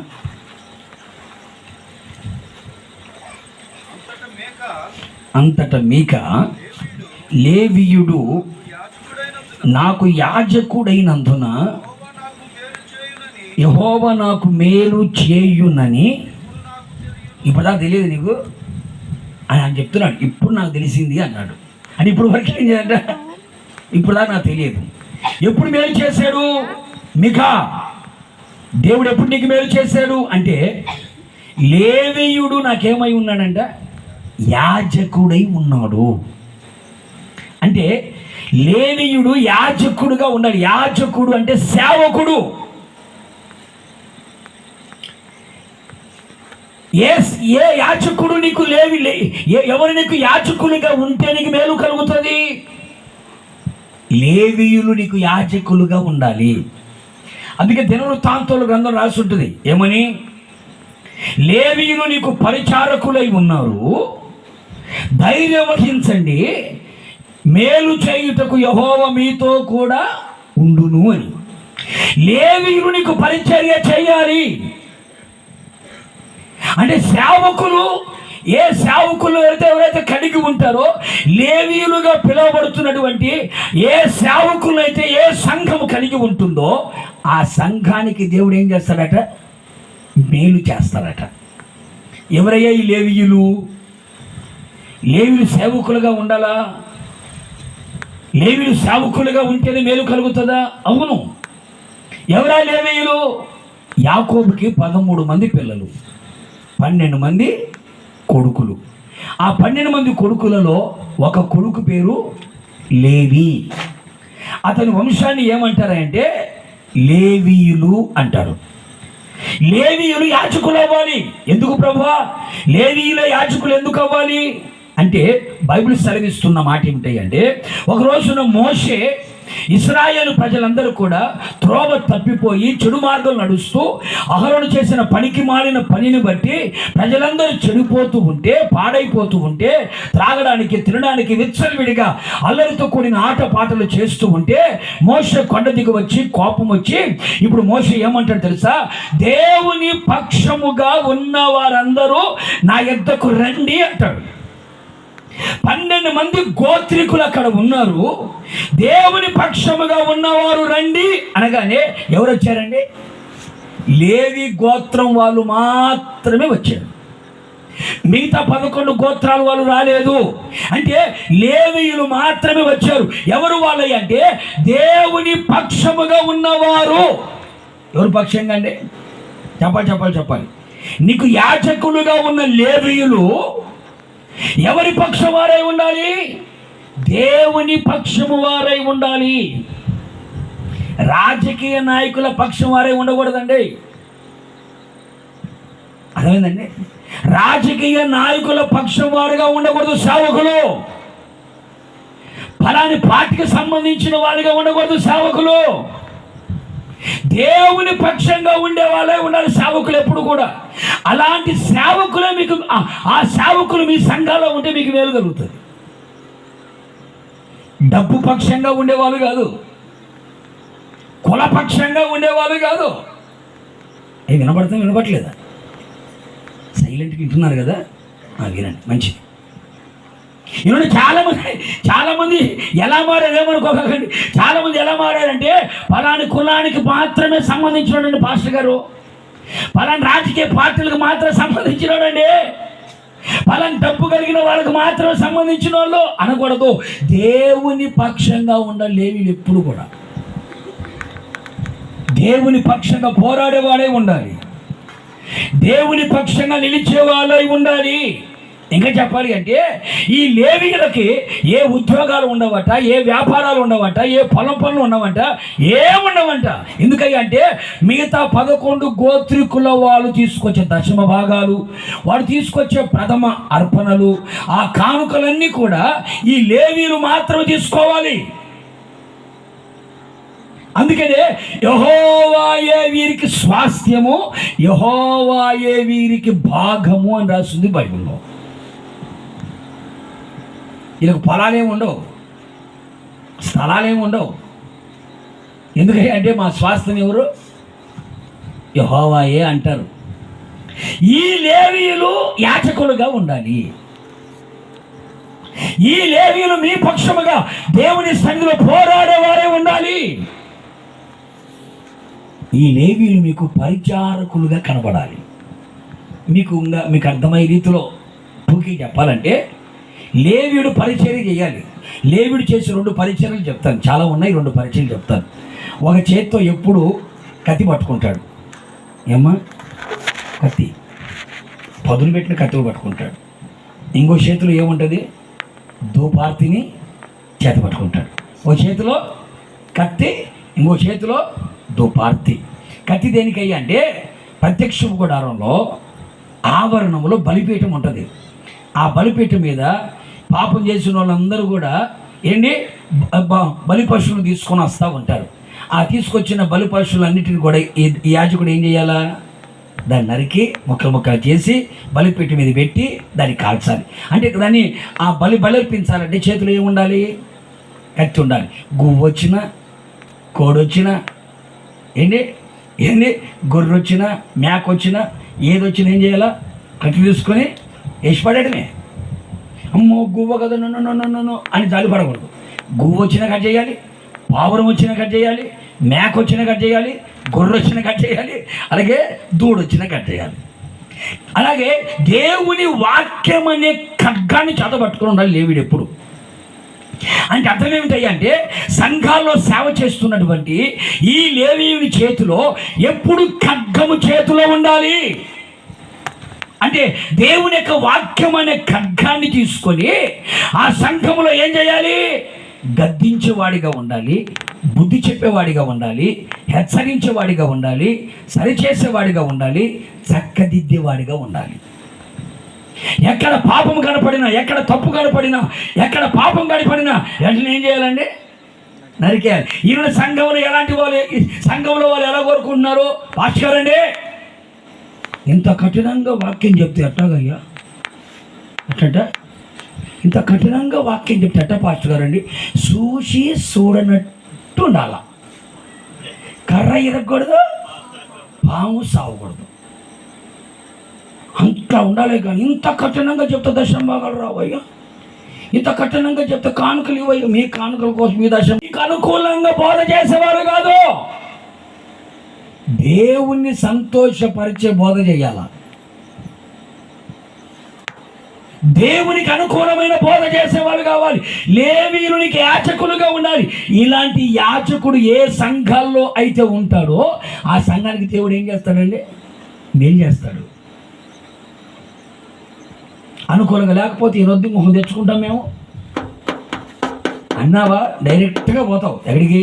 నరకానికి. నాన్ స్టాప్ అనమాట, నాన్ స్టాప్ నరకానికి. అందుకని కోరుకోరయ్యా, మాకు బుద్ధి చెప్పే పాస్టర్ గారు రావాలయ్యా, నవ్వించేవాడు, కవించేవాడు, అబ్బో నవ్వించేవాడు కావాలి, కవించేవాడు కావాలి, ఉమ్మాలు చెప్పేవాడు కావాలి, జోకులు చేసేవాడు కావాలి అని కొరకు కాకండి. మాకు ఖండించేవాడు కావాలయ్యా, మాకు బుద్ధి చెప్పేవాడు కావాలయ్యా, మా మనస్సును మార్చేవా వాక్యం చెప్పగలిగిన వాళ్ళు రావాలయ్యా, మమ్మల్ని సరిచేసేవాడు రావాలయ్యా, ఏ తప్పు చేసినా ముఖాముఖిగా మాట్లాడేవాడు రావాలయ్యా, కుండలు బద్దలు కొట్టేవాడు రావాలయ్యా. చేసావమ్మా, చేతి చేసేవాళ్ళేమో, వయసులో ఉన్నప్పుడు చేయకపోతే ఎప్పుడు చేస్తావులేమ్మా అని అనేవాడు కాదు. అమ్మ డబ్బులు ఇస్తారు, వాడు డబ్బులు ఇచ్చేవాడైతే వాడు ఏం చేసిన కట్టి పెట్టకూడదు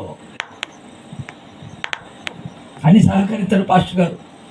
కానీ ఇంకో కొంప పెట్టాడు పాస్టర్ గారు. మరి వాక్యం చెప్పకపోయావా, గట్టి చెప్తే మళ్ళీ కొంప మానేస్తాడేమో పోతాయి అని చెప్పేసి తప్పును కప్పి పెడతాగా. కత్తి ఉంది ఎందుకు? పురుషుపడేయడానికి. కత్తి ఉంది ఎందుకండి? యాజకుడి చేతులు కత్తి ఎందుకు ఉంది? పొరదు నాకే కత్తి ఎందుకుంది? పావురం వచ్చినా, బలిసింది వచ్చినా, కొవ్వు పట్టింది వచ్చినా, పాపంతో కొన్ని బాగా బలిసిపోయి ఉంటాయి. కొన్ని పాపంతో బలిసిపోయి వచ్చినా, పక్షులే వచ్చినా, ఎన్ని పావురాలే వచ్చినా, గువ్వలే వచ్చినా ఏం చేయాలా? ముక్కలు నరికి పడేయాలా. ఎందుకు తెలుసా? పౌలు గారు అంటాడు, ఏ విధము చేతనైనను క్రీస్తు యేసు నందు మిమ్మును సంపూర్ణునిగా చేసి ఆయన ఎదుట మిమ్మల్ని నిలబెట్టవలెనని సమస్త విధములైన జ్ఞానముతోనూ మీకు బోధిస్తున్నాము, ప్రకటిస్తున్నాము, బుద్ధి చెబుతున్నాము అంటాడు. అంటే ప్రీచింగ్ ఉండాలి, టీచింగ్ ఉండాలి, వార్నింగ్ ఉండాలి. ఏముండాలమ్మా? మాకు అంత ఏడుందంటావా?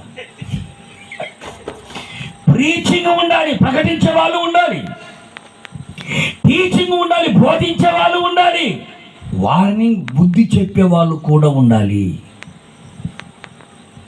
ఇలాంటి సేవకులు ఏ సంఘాల్లో ఉంటారో ఆ సంఘానికి దేవుడు ఏం చేస్తారండి?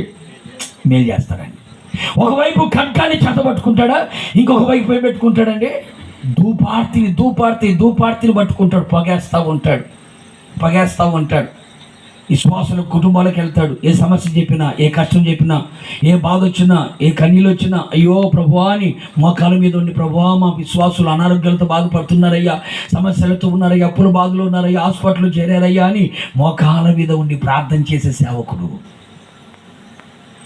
భాస్కర్ అంటే ఆదివారం వచ్చి తలుపు తీస్తాడంటే మళ్ళీ ఆదివారమే కనపడి మీ తరఫులు కనపడ్డయ్యా, మీ తరఫులు కనపడ్డయ్యా, ఎప్పుడు వస్తాడో కూడా తెలియదయ్యా.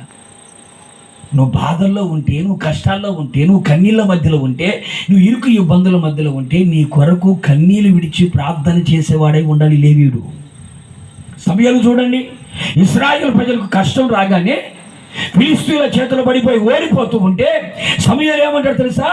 ఇదిగో ఇశ్రాయేలు ప్రజలారా, ఇప్పుడైనా దేవుని తట్టు తిరగండి, నేను మీ పక్షముగా దేవుని యొక్క ఉపవాసముని ప్రార్థన చేస్తాను, మీరు నాతో కలిసి మనమందరం కలిసి దేవుని సన్నిధిలో ప్రార్థన చేద్దాం. మీ సేవకుడు మీ కొరకు ఉపవాసముని ప్రార్థన చేస్తున్నాడా?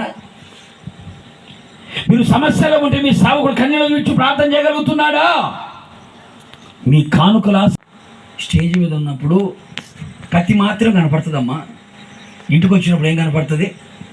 ధూపం కొడు సభలు గట్టిగా ధూపార్తి ఉంటుంది. విశ్వాసుల కొరకు కన్నీళ్లు గార్చి ప్రార్థన చేసి, విశ్వాసుల కొరకు కుటుంబాల కొరకు ఉపవాసాలు ఉండి ప్రార్థన చేసి, ప్రభువా మా విశ్వాసుల కుటుంబాలయ్యా అని దేవుని వైపు చేతులెత్తి. అందుకే బైబిల్ ఏమంటుంది? మంచి కాపరి తన గొర్రెల కొరకు ఏం చేస్తాడంట? ప్రాణం పెడతాడు, కోసుకొని తింటాడా? ప్రాణం పెట్టేవాడై ఉండాలి. అది లేవీల పరిచర్య. కత్తి ఒకవైపు, ధూపార్తి మరొక వైపు. కత్తి పట్టుకొని ఖండించాలి, ధూపార్తిని పట్టుకొని ప్రార్థన చేయాలి. ప్రేమని దేవుని బిడ్డలారా, ఇలాంటి సేవకులు మీకు యాజకులు అయితే మీకేం కలుగుతుందట? మేలు కలుగుతుంది. ఎందుకంటే ఇలాంటి లేవీయులు మీకు యాజకులు అయితే మీరు సంపూర్ణులుగా మార్చబడతారు, ప్రభు ఎదుట నిలబడతారు. ఎందుకయ్యా అంటే సంఘానికి యేసయ్యకి మధ్యవర్తి ఎవరు? దైవ సేవకుడే. దేవునికి సంఘానికి మధ్యవర్తి ఎవరు? యేసుక్రీస్తు. పెళ్లి కుమార్తెకి మధ్యవర్తి ఎవరు? సేవకుడు. అందుకనే పవిత్రులను కన్యక ఒక్కడే పురుషుని నేను ప్రదానం చేశానంటాడు. సంఘాన్ని ప్రదానం చేసింది ఎవరు? సేవకుడే. రేపటి రోజుని సంపూర్ణునిగా చేయగలిగిన వాడెవరు? అందుకే యేసు ప్రభు తాను చేసి మిగిల్చిన సేవ ఎవరికి ఇచ్చాడండి? 12 మంది అపోస్తలులకు ఇచ్చాడండి. యేసయ్య ద్వారా సేవ సంపూర్ణం కాలేదు. మా కోసం ప్రార్థన చేయడం నువ్వు మానొద్దయ్యా. ఎందుకని? మీ ప్రార్థన మమ్మల్ని కాపాడుతుందయ్యా. మీ ప్రార్థన మాకు క్షేమాన్ని కలుగు చేస్తుందయ్యా. ఓ లేవీయుడా, నువ్వు చేసే ప్రార్థన మా కుటుంబానికి క్షేమం. నువ్వు చేస్తున్న ప్రార్థన మా కుటుంబానికి ప్రాకారం. నువ్వు చేస్తున్న ప్రార్థన మా సంఘానికి క్షేమం. నువ్వు చేస్తున్న ప్రార్థన మా సంఘానికి దీవెన. కనుక ప్రేమైన దేవుని బిడ్డలారా, 3 మాటలు చెప్పారు. యేసయ్య వలన మేలు పొందాలి అంటే మనం యోగ్యులుగా ఉండాలి. యోగ్యత కావాలంటే మొదటిగా దేవుని భయం ఉండాలి. రెండవదిగా ఆయనతో సహవాసం ఉండాలి. మూడవదిగా లేవీయుడు నీకు యాజకుడై ఉండాలి. ఏముండాలమ్మా? అంకుల్లాగా పెంకుల్లాగా ఉండకూడదు. ఎట్లా ఉండాలా? యాజకుడు యాజకుల్లాగానే ఉండాలా. సేవకుడు సేవకుల్లాగానే ఉండాలా. అంతేగాని కలిసిపోకూడదు. కొంతమంది అంటే పాస్టర్ గారు అండి, మా పాస్టర్ గారు బాగా కలిసిపోతాడు మాలో. అప్పుడప్పుడు అవసరమైతే మా వంటింట్లోకి వచ్చి టీ కూడా పెట్టుకుందా అయిపోతాడయ్యా. సేవకుడు లాగానే ఉండాలి, కలిసిపోకూడదు. నువ్వు ప్రత్యేకించబడిన వాడికి విశ్వాసులలో నుండి సేవకుడు ఏమయ్యాడండి? ప్రత్యేకించబడిన వాడు. లోకములో నుంచి వేరు చేయబడిన వారందరూ విశ్వాసుల నుంచి వేరు చేయబడిన వాడు సేవకుడు. మరి ఆ ప్రత్యేకత కనపడాలి కదా, అందుకే మీక ఎందుకు ఈ మాట అన్నాడు తెలుసా? మీక ఈ మాట ఎందుకు అన్నాడే అంటే, ఈ ఒక లేవీయుడు బెత్లెహేము నుంచి వేరే ఊరికి వెళ్తున్నాడు సేవకి. ఈ సేవకి వెళ్తా ఉంటే అంత లోపల దారిలో తగిలాడు మీక. ఏం బాబు కుర్రాడు, ఎక్కడికి వెళ్తున్నావయ్యా అన్నాడు. అదే సేవ చేద్దామని పోతున్నానయ్యా, సేవ లేదు అందుకే వెళ్తున్నాను. మా ఇంటికి వస్తావా, మా ఇంట్లో సేవ చేస్తావా అన్నాడు. అని నీకు జీతం ఇస్తాను, బట్టలు ఇస్తాను, డబ్బులు ఇస్తాను, నూకలు ఇస్తాను, మా ఇంట్లో సేవ చేయి. మా ఇంట్లో మా అబ్బాయిలు ఉన్నారు, వాళ్ళల్లో ఒక్కలాగా నువ్వు ఉండు. ఎట్లా ఉండాలంటే వాళ్ళల్లో ఒక్కలాగా నువ్వు ఉండు. వాళ్ళలో ఒక్కలాగా ఉండకూడదు. మనం ప్రతిష్ఠించబడిన వాడు ప్రతిష్ఠించబడినట్టుగానే ఉండాలి. ఆ ప్రతిష్టతను కాపాడుకోగలిగితే ఆ సేవ, ఆ సంఘం, ఆ పరిచర్య దీవెనకరంగా మార్చబడుతుంది. నిశ్చయముగా మనమందరము దేవునికి భయపడి మేలు పొందు. మంత్రసానులు రాజాజ్ఞకు భయపడలేదు కానీ దేవునికి భయపడ్డారు. అందుకే విస్తరించారు, అభివృద్ధి పొందగలిగారు. యేసయ్యతో సహవాసం నువ్వు చేయగలిగితే ప్రభునికి మేలు చేస్తాడు. లేవీయుడికి యాజకుడిగా ఉండగలిగితే నా దేవునికి మేలు చేస్తాడు. నోరు తెరచి ప్రార్థన చేసుకుందామా?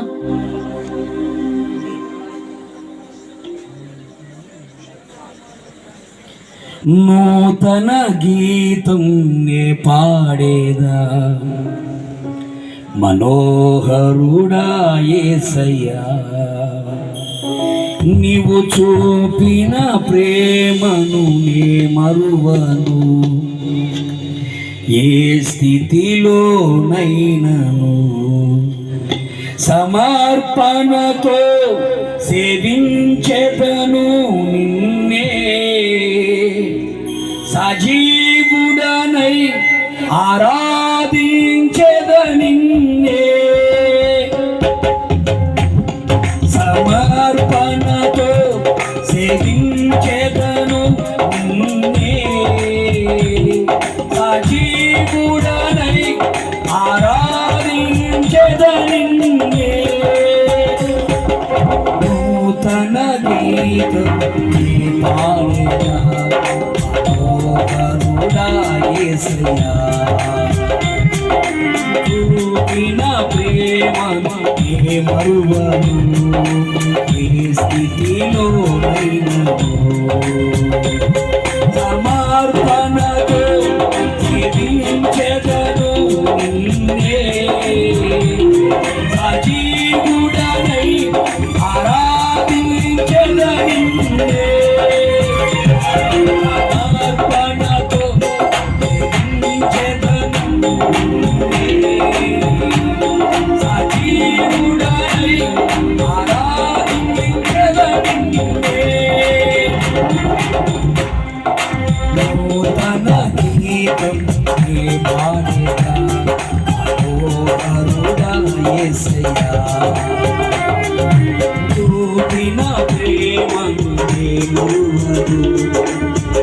స్థితిలో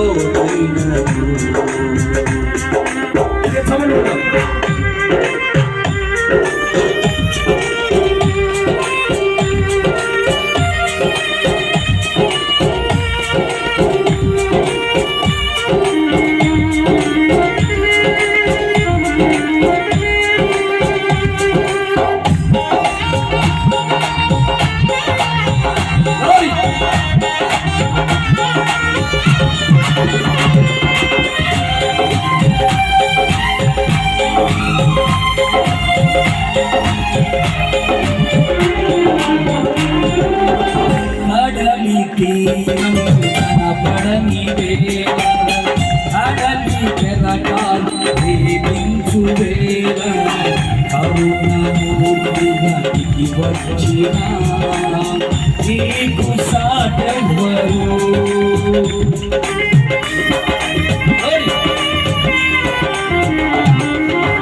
కడలి తీరం కనపడని వేళ కడలి పెరగాలి ప్రేమించు వేళ కరుణమూర్తిగా దిగి వచ్చిన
ఆయన మనము మేలు పొందడానికి ఆయన మనము మేలు పొందడానికి యోధులుగా మారుతున్నదాక యోధులుగా మారుతున్నదాక దేవుడికి భయపడుతున్నదాక దేవుడితో సహవాసము చేయుదుగాక దేవుని యాచకులను కలిగి ఉంటున్నదాక యేసయ్యా ఈ ప్రాంత ప్రజలందరినీ ఆయన మేలుకు యోగ్యులుగా చేయండి యేసయ్యా మేలుకు యోగ్యులుగా చేయండి యేసయ్యా మేలుకు యోగ్యులుగా చేయండి యేసయ్యా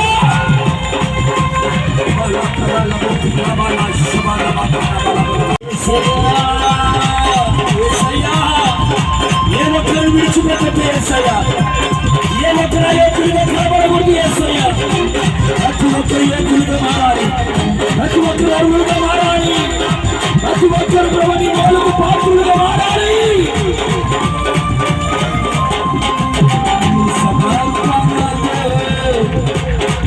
సేవించెదను యేసయ్యా సజీవుడనై ఆరాధించెదను యేసయ్యా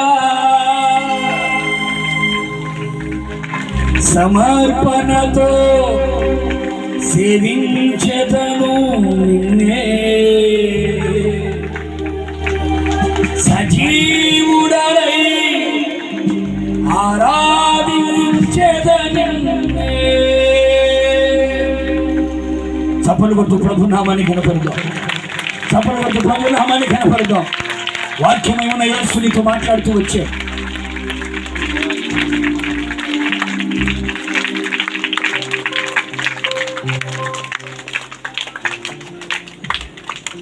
రీతిగా దేవుడిని అడిగిన రీతిగా ప్రభా ప్రారంభం రాత్రి నుంచి మా మధ్య నుండి మాతో ఉండి మీరు ఆశీర్వాదకరంగాను మయంకరంగాను రాత్రి జరిగించారు. వాతావరణం అనుకూలం లేకపోయినా సరిచేసి ప్రభా ఈ రెండో రాత్రి దైవ సేవకుల్ని ప్రయాణ రాకపోలో క్షేమంగా మా మధ్యకు తీసుకొచ్చి ప్రభా మేలు జరగాలంటే ఎలా ఉండాలన్నది దైవ సేవకులు చక్కగా మాట్లాడుకుంటూ వచ్చారు.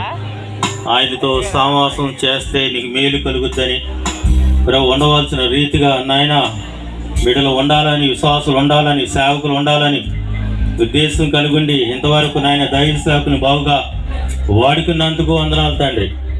ఈ కార్యక్రమాన్ని ప్రభు ఆశీర్వాదకరంగా మహిమకరంగా జరిగించి మంచి వాతావరణం ఇచ్చి ప్రభు ప్రజలను నాయన మీకు సన్నిధికి నడిపించి ఎంతవరకు మధ్య మాతో ఉండి మీరు ఆశీర్వాదకరంగా మహిమకరంగా జరిగించినందుకు వందనాలు. దైవ సేవకుల్ని ఈ ప్రాంతానికి వెళ్ళిన బాగుగా వాడుకొని దైవ సేవకుల సువార్తను మీరు ఆశీర్వదించి దైవ సేవకుని సంపూర్ణ ఆరోగ్యం ఇచ్చి నాయన మీ సేవలో బాగుగా వాడుకోమని నాయన ఇంతవరకు మధ్య మాతో ఉండి మీరు ఆశీర్వాదకరంగా జరిగించినందుకు వందనాలు. జరగబోయే కొద్ది సేపట్లో ప్రభు కార్యక్రమాన్ని మీరు ఆశీర్వాదకరంగా జరిగించమని యేసు పరిషత్తుని ప్రార్థన చేసి అడిగి వేడుకున్నాం తండ్రి. ఆమేన్. కూర్చుందాం. ఇంతవరకు కూడా మరి చక్కని వాక్య సందేశాన్ని అందించినటువంటి పాస్టర్ రాజేష్ గారికి మన గ్రామం తరఫున సంఘం తరఫున ప్రత్యేకమైన వందనాలు తెలియజేస్తా ఉన్నాం. దైవజనులు ఇంతవరకు చక్కని వాక్యాన్ని మనకు అందించారు.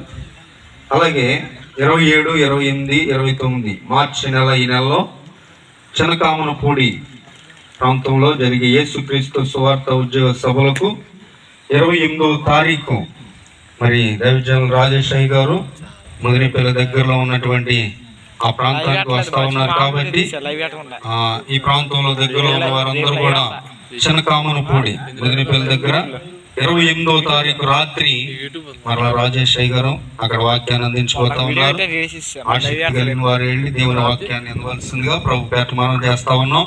ఈ విశ్వాస పరిచర్య కొరకై కానుకలు పట్టుబడుతూ ఉన్నాయి. కాబట్టి ఒక పాట పాడుకొని దేవుని నామాన్ని మహిమపరుచుకుందాం. ఈ పరిశుద్ధ పరిచర్య కొరకై కానుకలు ఎత్తబడతా ఉన్నాయి. మన మధ్యలో కుమార్ రాణి గారు వచ్చి ఒక పాట పాడతారు. మా రాణి వచ్చి ఒక పాట పాడి దేవుని నామాన్ని మహిమపరుస్తారు. అలాగే సిద్ధపడిన వారు కానుకలు ఎత్తవలసిందిగా ప్రభు పేట మనం చేస్తా ఉన్నాం.